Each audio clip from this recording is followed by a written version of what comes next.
Kung ayaw nyo ng wage increase, sabihin nyo na lang. Buti pa yung ECOP po sinabi.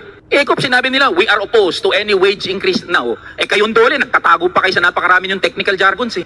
O ngayon, simplihan po natin. Kasi dami nyo pong binabanggit kanina pa eh. Simplihan po natin. So tingin po ng DOLE at National Wages and Productivity Commission, at this point in time, categorical po ang tanong ko sapat ang sahod ng mga manggagawa.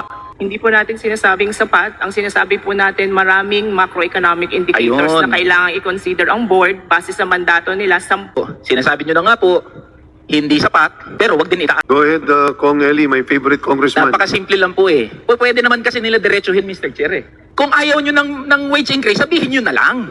Buti pa yung ECOP po sinabi. ECOP sinabi nila, we are opposed to any wage increase now. Eh kayong dole, nagtatago pa kayo sa napakarami yung technical jargons eh. Kasimple-simple ng tanong, sapat ba yung sahod o hindi?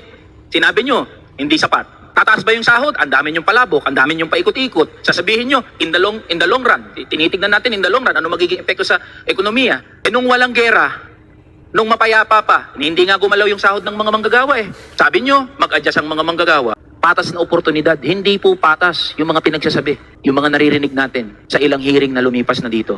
Ayaw pababain yung presyo ng bilihin, ayaw isuspende yung VAT, ayaw nyo rin naman itaas yung sahod ng mga manggagawa. Saan po posisyon ng mga manggagawa? So kaya intindihin nyo po kung ganito na lang ang aming emosyon.